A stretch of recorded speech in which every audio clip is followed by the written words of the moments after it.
The fluorescent lights in the server room buzzed like angry wasps as I crouched behind the humming machines, my hands trembling as I held Laura's phone. I hadn't meant to snoop. Hell, I'd just been trying to fix the damn network connection that had been acting up all week. But when her phone lit up with another message from Ben, something in my gut twisted. Mike's working late again. God, he's so pathetically predictable. My wife's words glowed on the screen like poison. 10 years of marriage, and this is what I get? I scrolled up, my heart hammering against my ribs. Can't wait to see you tomorrow. Mike thinks I'm at book club. LOL. Your husband is such a loser, babe. How did you even marry him? Easy money, easy life, but you're so much better in every way. Before we dive deeper into this story, I have one small request.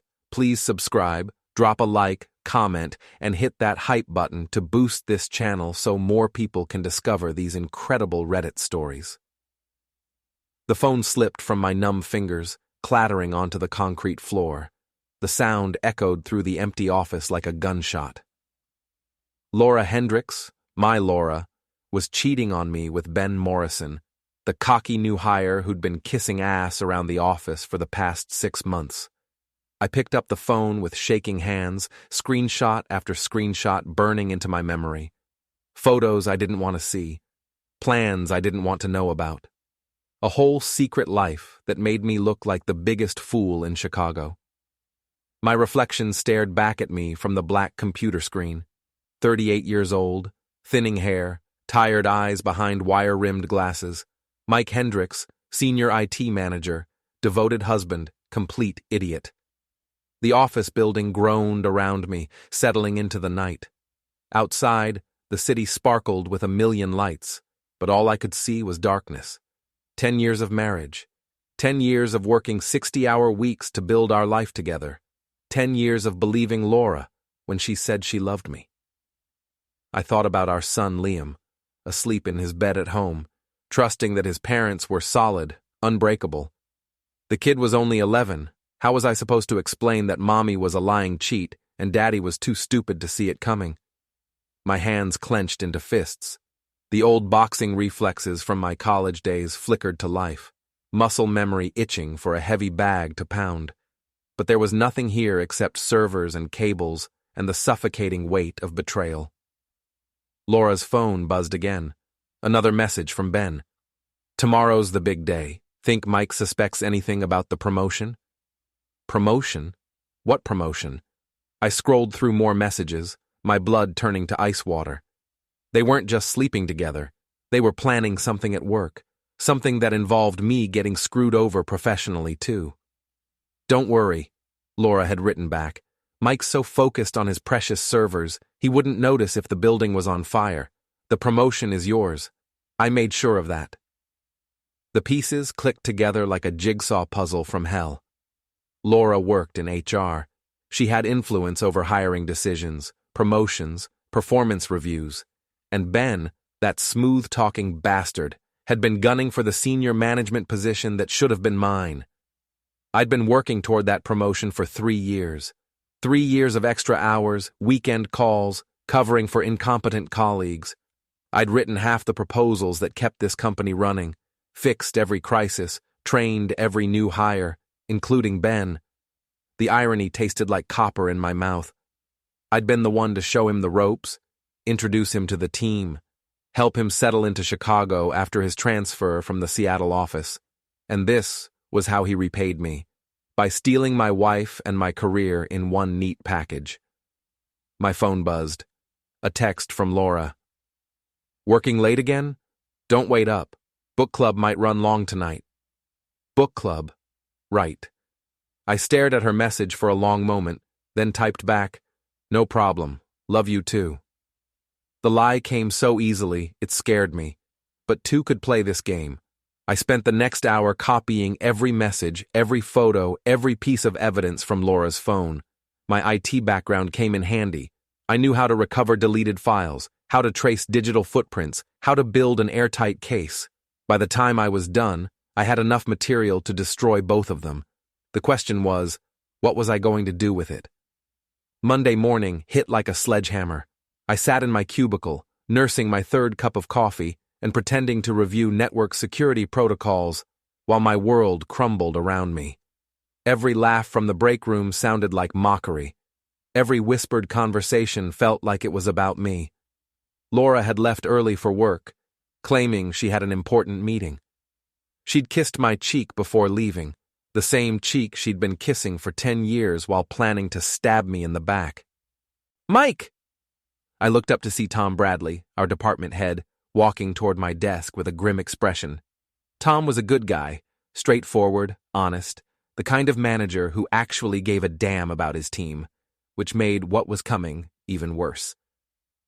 "Conference room, now!" I followed him down the hallway, my stomach churning. The conference room was packed. Tom, 2 HR representatives, and Ben Morrison sitting at the head of the table with a shit-eating grin plastered across his face. Laura sat beside him, professional and composed in her navy blue suit. She didn't meet my eyes. "Mike," Tom began, his voice heavy with reluctance, "I wanted you to hear this from me first. The senior management position you applied for has been filled." I already knew what was coming, but hearing it out loud still felt like a punch to the gut. "Ben Morrison will be taking over as senior operations manager, effective immediately." Ben leaned forward, his smile widening. "I want you to know, Mike, how much I appreciate everything you've taught me. I'm looking forward to working together in this new capacity." The bastard was enjoying this. Every word dripped with false sincerity and barely concealed triumph. I could see it in his eyes. He knew that I knew, and he didn't care. "I'm sure you understand," Laura said, speaking for the first time. Her voice was crisp, professional, completely devoid of the warmth she used to reserve for me. "The decision was based purely on qualifications and performance metrics." Performance metrics.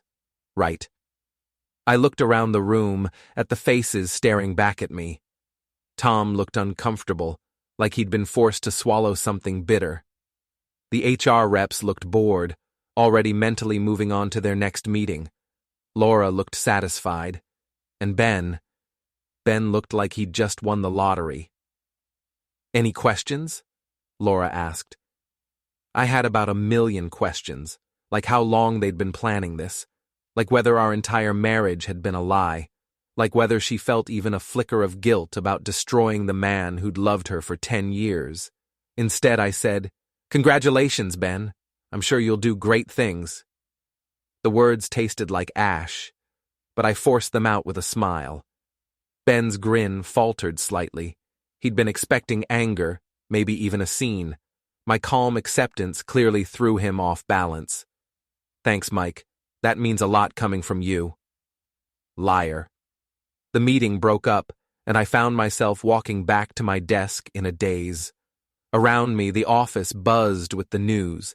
Ben Morrison, the golden boy, had landed the big promotion. Mike Hendricks, the reliable workhorse, had been passed over again. I sat down at my computer and stared at the screen. 3 years of my life, wasted. 10 years of marriage, built on lies. A son who was about to learn that his family was falling apart. My phone buzzed. A text from my best friend Jake. "Heard about the promotion. That sucks, man. Drinks tonight?" Jake Patterson had been my friend since college. We'd been groomsmen at each other's weddings, coached Little League together, spent countless weekends watching football and complaining about our jobs. If anyone would understand what I was going through, it would be Jake. I texted back, "Yeah, Murphy's Tavern at 7? See you there." At least I still had my friends. At least I wasn't completely alone in this mess. The rest of the day crawled by like a wounded animal. I went through the motions, answered emails, fixed server issues, attended meetings, but my mind was elsewhere. I kept thinking about Laura's messages, about the casual cruelty in her words. Easy money, easy life. Is that all I'd ever been to her? A meal ticket? By 5 o'clock, I was ready to crawl out of my skin. I packed up my things and headed for the elevator, desperate to escape the suffocating atmosphere of the office. As the doors slid shut, I caught a glimpse of Ben and Laura walking toward the parking garage together, their heads bent close in conversation. My hands clenched into fists, and I had to force myself to breathe. Murphy's Tavern was crowded when I arrived, filled with the usual after-work crowd of office workers drowning their sorrows in beer and whiskey. I found Jake at our usual table in the back corner, already nursing a pint of Guinness. "Mike!" He stood up and clapped me on the shoulder. "Sorry about the promotion, buddy. That really sucks." "Yeah, well," I signaled the waitress for a beer. "Win some, lose some, right?" Jake studied my face with the sharp eyes that had made him a successful accountant. "You're taking this awfully well. I thought you'd be more pissed off." "What's the point of being angry? It's done. The point is that you've been busting your ass for that company for 8 years, and they gave your job to some pretty boy who's been there for 5 minutes. The waitress brought my beer, and I took a long pull before answering. Maybe Ben was just the better candidate. Bullshit. Jake leaned forward, his voice dropping. You know what I think? I think there's something fishy about this whole thing. Laura's in HR, right? She probably had something to do with the decision. If only he knew how right he was. Laura wouldn't do that, I lied. She's always been careful to keep work and personal life separate. Come on, Mike. You're not that naive. Office politics are cutthroat, and having a wife in HR is like having an ace up your sleeve. If she didn't help you get that promotion, then she's either incompetent or what? Jake hesitated, then shook his head. Nothing. Forget I said anything. But I could see it in his eyes. He was thinking the same thing I was thinking. The same thing that had been eating at me all day. What if Laura had actively worked against me? We drank in silence for a while, watching the Monday night football game on the bar's TV. The familiar rhythm of the game was soothing, a reminder that some things in life were still predictable and fair. How's Liam doing? Jake asked eventually. Good. Great, actually. He made the honor roll last semester. That's awesome. Kid's got his dad's brains. And his mother's looks, thank God. Jake laughed, but there was something forced about it, something that made my radar ping. What? I asked. What? You're acting weird. What's going on? Jake took a long drink of his beer, avoiding my eyes. It's nothing, Mike, just work stuff. Bullshit. I've known you for 15 years. What's going on? He sighed and set down his glass. Look, I didn't want to be the one to tell you this, but there are rumors going around. My blood turned to ice. What kind of rumors? About Laura and that Ben guy. People are saying they've been seen together outside of work. A lot. The words hit me like a physical blow, even though I already knew the truth. Hearing it from someone else made it real in a way that reading text messages hadn't. Who's saying this? Does it matter? Mike, I'm sorry. I really am. But I thought you should know. I stared at my beer, watching the foam slowly dissipate. Around us the bar hummed with conversation and laughter, but it all seemed to be coming from very far away. How long have people been talking? A few weeks, maybe a month? I kept hoping it was just gossip, but after today with the promotion... You think she helped him get my job? I think she's been helping him with a lot of things. The truth was out there now, floating between us like a toxic cloud. My marriage was over. My career was in shambles. And everyone in my social circle knew about it except me. What are you going to do? Jake asked. I looked up at him, this man who'd been my friend for half my life, and felt something cold and hard settling in my chest. I don't know yet, I said, but I'm going to figure it out. The next few weeks passed in a blur of fake smiles and swallowed rage. I went to work, came home, had dinner with Laura and Liam, and pretended everything was normal. Laura seemed relieved by my calm acceptance of the situation. She'd probably been expecting tears, accusations, maybe even violence. Instead, I gave her nothing. But inside, I was planning. I used my IT access to dig deeper into Ben's background. Seattle office records, performance reviews, even his social media history. What I found was illuminating. Ben Morrison was a mediocre employee with a talent for schmoozing his way into promotions. He'd left Seattle under murky circumstances. Nothing criminal, but whispers about inappropriate relationships with coworkers. Laura wasn't his first conquest, she was just his latest. I also started documenting everything, every late-night book club meeting, every suspicious phone call, every time Laura claimed to be working late while Ben's car sat in our driveway.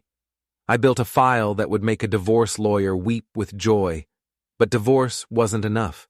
Not anymore. The breaking point came on a Friday night in March. I'd told Laura I was going to a company networking event. A lie, but turnabout was fair play.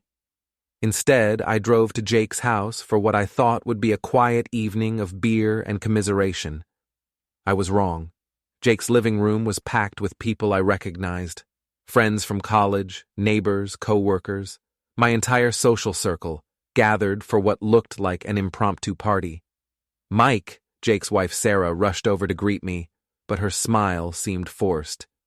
"We weren't expecting you." "Jake invited me," I said, confused. "What's going on?" "Oh, it's just a little get-together, nothing special." But the way everyone was looking at me suggested otherwise. Conversation stopped when I entered rooms. People made excuses to avoid eye contact.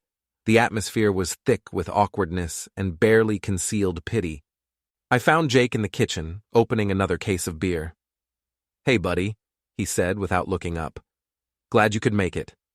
"What's this about, Jake? Why does everyone look like someone died?" Jake finally met my eyes, and what I saw there made my stomach drop. "We need to talk," he said. He led me out to the back porch, away from the crowd. The March air was cold and sharp, cutting through my jacket like a knife. "Mike, I don't know how to say this, so I'm just going to say it. We can't be friends anymore." The words hit me like a physical blow. "What?" "Look, I'm sorry. We all are. But this situation with Laura and Ben, it's gotten too complicated." "Complicated how?" Jake ran a hand through his hair, clearly uncomfortable. "Ben's my new boss, Mike. As of last week, our accounting firm landed a contract with your company, and Ben's the liaison. I can't afford to piss him off." The pieces clicked into place with sickening clarity. "So you're choosing him over me?" "It's not about choosing sides. It's about business. My business. Sarah's business. We have kids to think about, a mortgage to pay." "I have a kid too, Jake. I have a mortgage too." "Yeah, but you also have a wife who's sleeping with my new boss. Do you have any idea how awkward that makes things for everyone?" The casual cruelty of it took my breath away. "So it's my fault?" "It's nobody's fault. It's just the way things are now." I looked through the sliding glass door at the party inside. My friends, former friends, were laughing and drinking and having a great time without me. How many of them had already made the same calculation Jake had? How many had decided that Ben Morrison was a better bet than Mike Hendricks? "Who else?" I asked. "What?" "Who else is cutting me off? Don't make me guess, Jake. Just tell me." Jake's silence was answer enough. "All of them," I said. It wasn't a question. "Mike, try to understand." "I understand perfectly." I turned to go, then stopped. "Tell me something, Jake. How long have you known about Laura and Ben?" "I told you, a few weeks." "How long have you really known?" Jake's face crumpled. 6 months. Maybe more. 6 months. While I'd been working late, trying to secure that promotion, trying to build a better life for my family, my wife had been screwing around and my friends had been watching it happen. And nobody thought to tell me. We hoped it would blow over. We thought maybe if we just stayed out of it. You thought it would be easier to let me make a fool of myself. I walked back through the house, past the friends who wouldn't meet my eyes, past the neighbors who suddenly found their drinks fascinating, past the co-workers who'd probably been laughing about this for months. Sarah tried to stop me at the door. "Mike, please don't leave like this. We can work something out." I looked at her. This woman who'd been like a sister to me, who'd been Laura's maid of honor, who'd babysat Liam countless times, and felt nothing but contempt. "Tell everyone I said goodbye," I said, and walked out into the night. The drive home was a blur of streetlights and rage. By the time I pulled into my driveway, I'd made a decision that would change everything. Laura was in the living room when I walked in, curled up on the couch with a book and a glass of wine. She looked up as I entered, and for a moment, I saw a flicker of the woman I'd fallen in love with 12 years ago. "You're home early," she said. "How was the networking thing?" "Enlightening." Something in my tone made her sit up straighter. "Mike, is everything okay?" I sat down in the armchair across from her, the coffee table between us, like a battlefield. "I know about Ben." The color drained from her face, but to her credit, she didn't try to deny it. "How long have you known?" "Long enough. The question is, how long has it been going on?" Laura set down her wine glass with trembling fingers. "Mike, I can explain. 8 months? A year? Since the day he started working there? It's not what you think." "It's exactly what I think. You've been sleeping with him, helping him steal my promotion, and making me look like an idiot in front of everyone we know." Tears started rolling down her cheeks, but they looked more like tears of frustration than genuine remorse. "You don't understand the pressure I've been under. The company's been downsizing, and my job was on the line. Ben offered me protection, security. Ben offered you dick, Laura. Let's not dress it up as something noble." She flinched as if I'd slapped her. "You don't have to be cruel." "Cruel?" I laughed, but there was no humor in it. "You want to see cruel? I just got kicked out of my entire social circle because my wife is a cheating whore and everyone's too embarrassed to be associated with me. That's not fair." "Fair?" I stood up, my voice rising. "You want to talk about fair? Fair would have been you asking for a divorce before you started spreading your legs for the first ambitious asshole who came along. Fair would have been you not sabotaging my career to help your boyfriend. Fair would have been my friends telling me what was happening instead of letting me walk around like a clueless idiot for months." Laura was crying harder now, but I felt no sympathy for her. The woman I'd loved was gone, replaced by this stranger who'd systematically destroyed everything I cared about. "I want you out," I said. "Mike, please. I want you out of this house tonight. Take whatever you need for now, and we'll figure out the rest later." "What about Liam?" "What about him? You should have thought about Liam before you decided to blow up his family." She stood up, her face streaked with mascara and tears. "I never meant for it to happen this way." "But you're not sorry it did." Laura looked at me for a long moment, and I saw something shift in her expression. The tears stopped. Her spine straightened. The mask slipped, and I got a glimpse of the woman she really was underneath. "No," she said quietly. "I'm not sorry. You want to know the truth, Mike? I've been miserable for years. Married to a man who cares more about computer servers than his own wife. A man who's so focused on being reliable and responsible that he forgot how to be exciting. Ben makes me feel alive again. Ben makes you feel like a cheap whore. At least I feel something."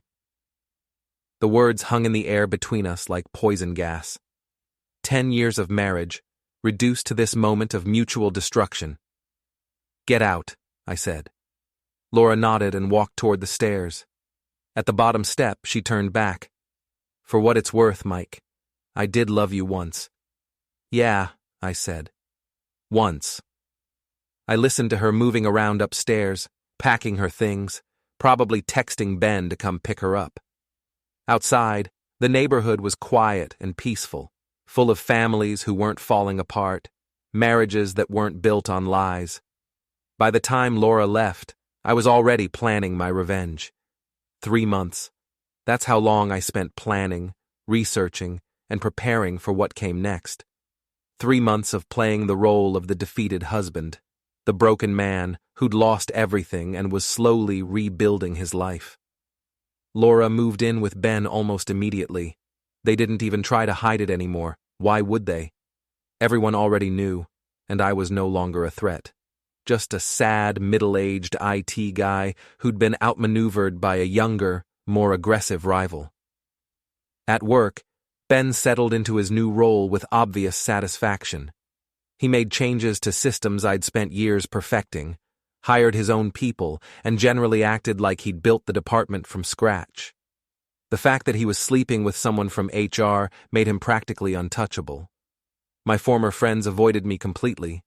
I'd see Jake around town occasionally, and he'd give me these awkward little waves like we were distant acquaintances instead of former best friends. Sarah stopped shopping at the grocery store I used. Even my neighbors seemed uncomfortable when they saw me. But I wasn't broken. I was planning. The first thing I did was hire a private investigator, a gruff ex-cop named Danny Reeves who specialized in corporate espionage and marital infidelity. Danny was expensive, but he was thorough, and he didn't ask uncomfortable questions about my motives. "You want to destroy these people," Danny said during our first meeting. "I get that, but you need to be smart about it. Revenge is like surgery. You need to be precise, or you'll end up hurting yourself more than your targets." Danny spent 6 weeks documenting everything. Ben's financial irregularities. Nothing criminal, but enough to raise eyebrows. Laura's abuse of her HR position to benefit her boyfriend. The web of favoritism and nepotism that had infected our company since Ben's arrival. More importantly, Danny uncovered something I hadn't expected. Ben was married. His wife lived in Seattle with their 2 kids. Officially, they were separated, but financially and legally, they were still married, which meant Ben was committing adultery in a state where that could affect divorce settlements and custody arrangements. "This is your nuclear option," Danny told me, sliding a thick folder across his desk. His wife's a family law attorney. She's been building her own case against him, waiting for the right moment to strike. If she knew about Laura, she'd take him for everything he's worth. And then some. But I wasn't ready to use the nuclear option yet. I had other plans first. The second thing I did was reach out to my old college roommate, Marcus Webb. No, that name was forbidden. I reached out to my old college roommate, David Chen. David was the investigative journalist for the Chicago Tribune, specializing in corporate corruption and white-collar crime. "Mike Hendricks," David said when I called him. "I heard you were going through a rough patch. News travels fast." "In our circle, yeah. What can I do for you?" I told David about the situation at my company, the favoritism, the nepotism, the way HR policies were being bent to benefit certain employees. I didn't mention Laura specifically, but I gave him enough information to start digging. "This could be a good story," David said. "Corporate culture, abuse of power, the way personal relationships corrupt professional environments. Yeah, I can work with this." The third thing I did was start working out again. I joined a boxing gym on the south side of town, far from my usual haunts. The physical activity helped with the stress, but more importantly, it reminded me what I was capable of when pushed too far. I'd been a decent boxer in college, not great, but good enough to hold my own in amateur competitions. 20 years later, my reflexes were slower and my stamina was shot, but the muscle memory was still there, and more importantly, the mindset was still there. The mindset of someone who fights back. By June, all the pieces were in place. David had started asking questions around the company, requesting interviews about workplace culture and HR policies. Ben was getting nervous. I could see it in the way he avoided eye contact in meetings, the way he kept checking his phone for messages from Laura. Laura herself was starting to crack under the pressure. Living with Ben wasn't the fairy tale romance she'd imagined. He was demanding, controlling, and increasingly paranoid about his position at the company. Their fights were legendary, loud enough that their neighbors had started complaining. But I wanted more than just their personal misery. I wanted public humiliation. I wanted them to feel the same shame and isolation I'd experienced. I wanted them to understand what it meant to lose everything. The opportunity came in the form of the company's annual summer picnic. Every year, our company rented out a pavilion at Oak Park for a day of team-building activities, barbecue, and corporate networking. It was supposed to boost morale and foster a sense of community among employees. This year, it would serve a different purpose.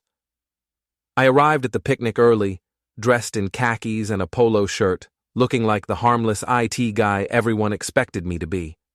I helped set up tables, carried coolers, and made small talk with coworkers who still felt awkward around me but were too polite to avoid me completely. Ben and Laura arrived together, of course. They'd given up any pretense of hiding their relationship. Ben wore an expensive suit that screamed, "Look at me," while Laura had chosen a sundress that was just a little too tight, a little too revealing for a company function. They worked the crowd like politicians, shaking hands and making small talk with employees and their families. Ben was in his element, charming, confident, completely in control of the situation. That was about to change. I waited until the afternoon, when everyone had eaten and the alcohol had started flowing.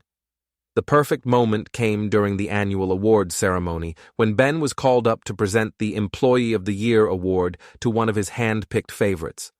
Ben took the microphone with his usual swagger, launching into a speech about teamwork and excellence and corporate values.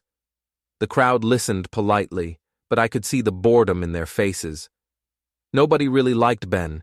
They just tolerated him because he had power over their careers.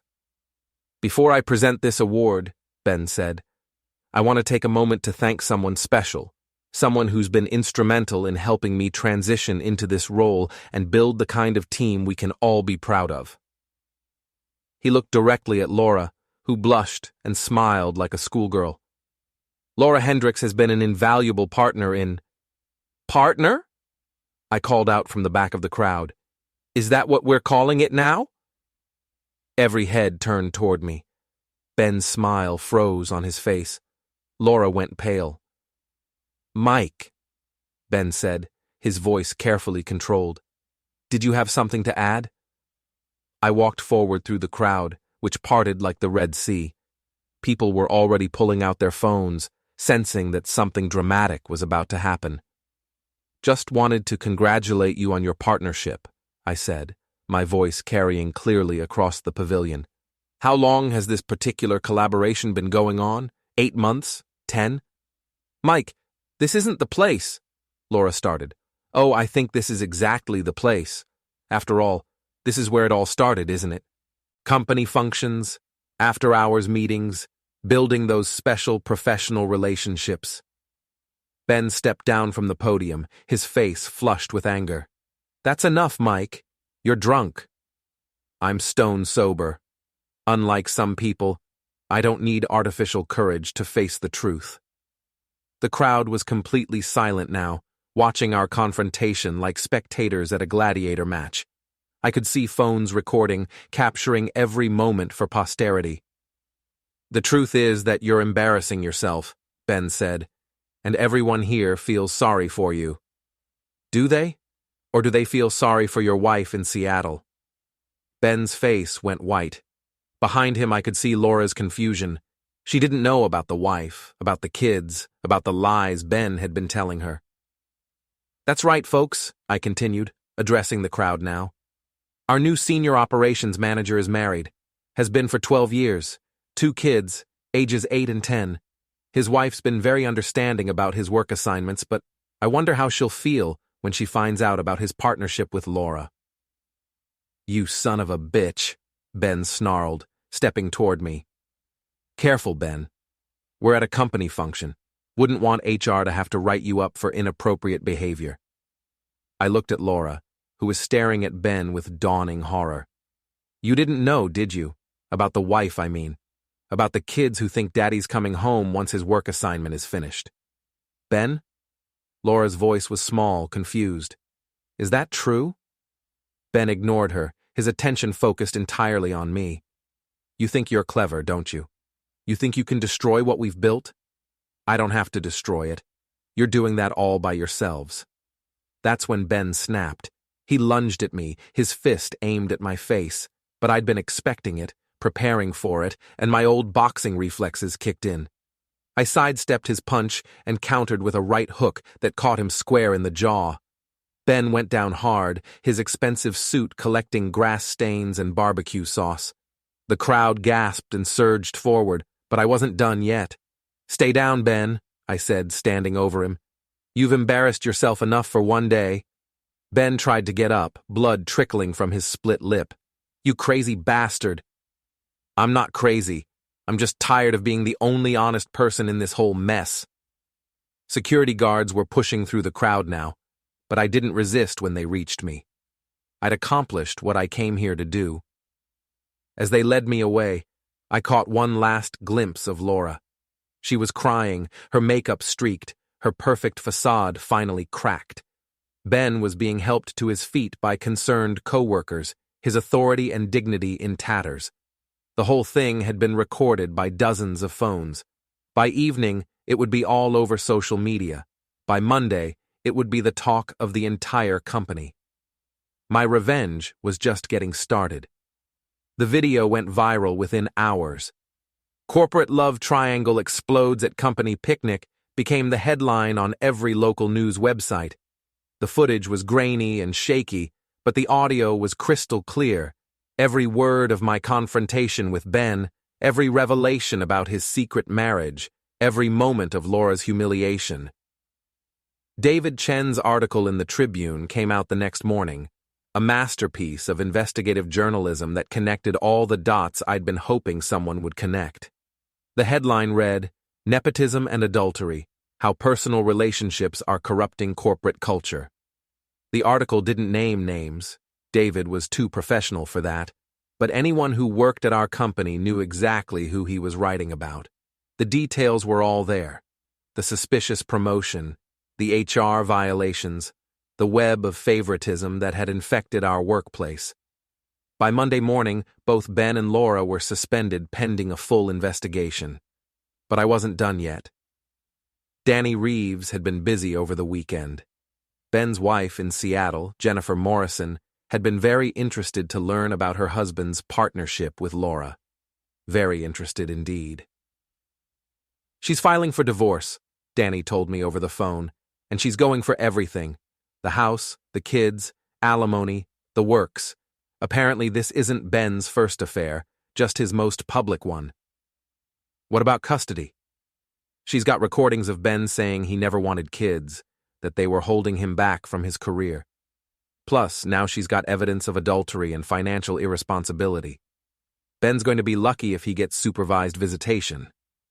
The dominoes were falling exactly as I'd planned, but the best was yet to come. Tuesday afternoon, I got a call from Tom Bradley, my former department head. "Mike, we need to talk. Can you come in?"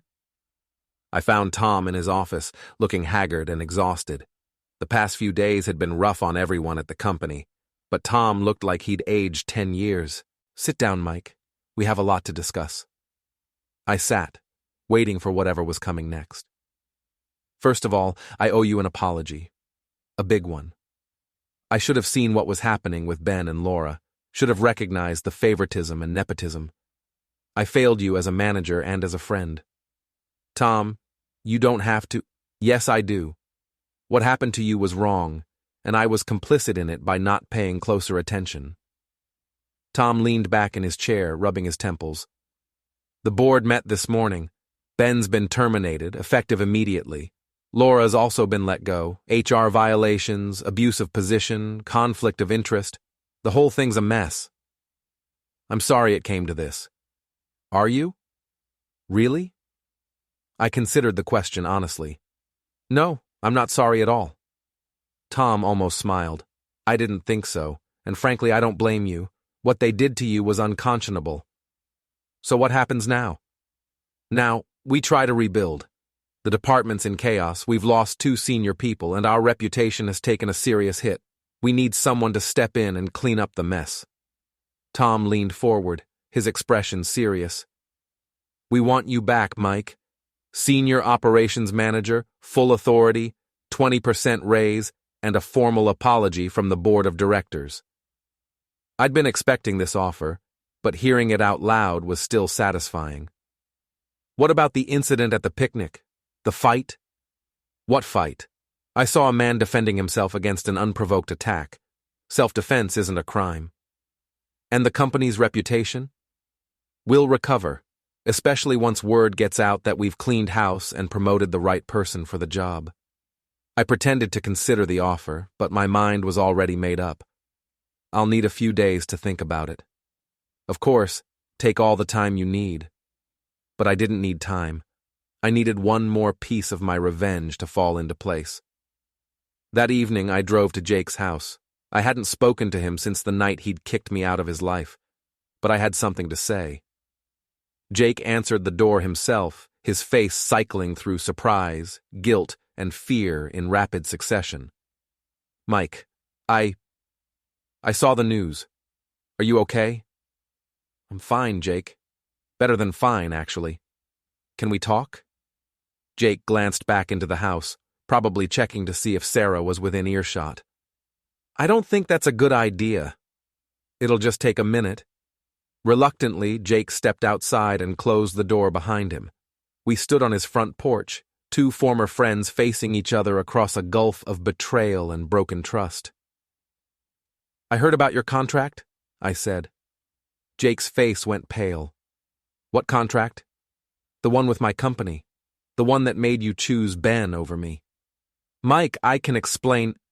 No need. See, the thing about contracts is that they usually have morality clauses, especially when they involve sensitive financial information.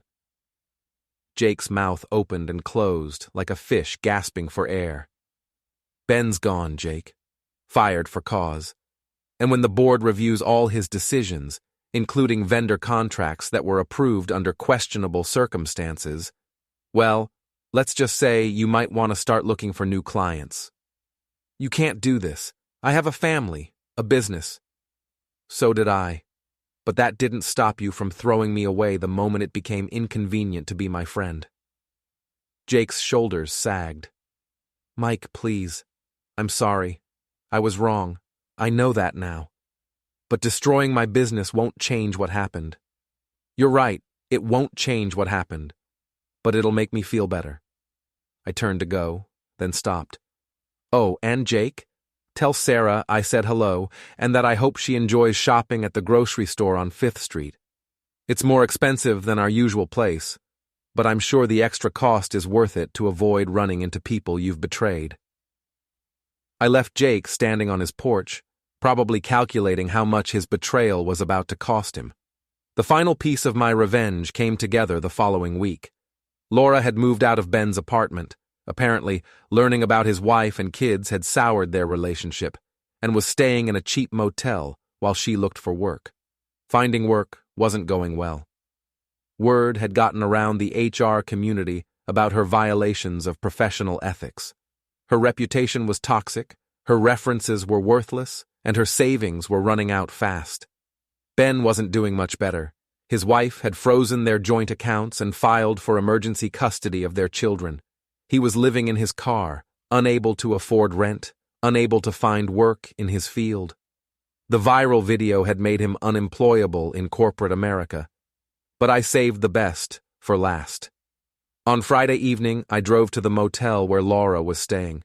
I found her in the parking lot, loading boxes into a beat-up Honda Civic that had seen better days. Moving again? I asked. Laura spun around, her face a mask of exhaustion and defeat. She'd lost weight, her hair was unkempt, and her clothes looked like she'd been wearing them for days. What do you want, Mike? To talk. 5 minutes. We have nothing to talk about. We have everything to talk about. 10 years of marriage, a son who's wondering why his parents can't be in the same room together, a life that we built together and you threw away. Laura's facade cracked, and I saw tears gathering in her eyes. You destroyed me, Mike. You destroyed both of us. I didn't destroy anything. I just revealed what was already there. You ruined our lives. You ruined our lives. I just made sure everyone could see it. Laura wiped her eyes with the back of her hand, smearing mascara across her cheek. What do you want from me? An apology? Fine. I'm sorry. I'm sorry I cheated. I'm sorry I lied. I'm sorry I helped Ben steal your promotion. Is that what you want to hear? It's a start. Well, congratulations. You got your revenge. Ben's destroyed, I'm destroyed, and you're the big winner. Are you happy now? I looked at this woman who'd once been the center of my world, who'd borne my child and shared my dreams, and then thrown it all away for a few months of excitement with a man who'd turned out to be as hollow and worthless as she was. Yeah, I said, I am happy. Laura stared at me for a long moment, then shook her head. You've become someone I don't recognize. Good. The person you knew was weak. He let people walk all over him, trusted when he should have been suspicious, forgave when he should have fought back. That person is gone. And what are you now? I smiled, feeling the cold satisfaction of complete victory settling into my bones. I'm the villain you created, and I'm exactly who I need to be. Laura finished loading her car and drove away without another word. I watched her taillights disappear into the night, knowing I'd never see her again. The next Monday, I accepted Tom's offer and returned to work as Senior Operations Manager. My first act was to review all vendor contracts and personnel decisions made during Ben's tenure. My second act was to implement new policies preventing conflicts of interest and nepotism. My third act was to have Ben's portrait removed from the Employee of the Month wall and replaced with a mirror. The message was clear. In this department, you succeed based on merit, not on who you're sleeping with. 6 months later, I was promoted to Vice President of Operations. A year after that, I was offered a position on the board of directors.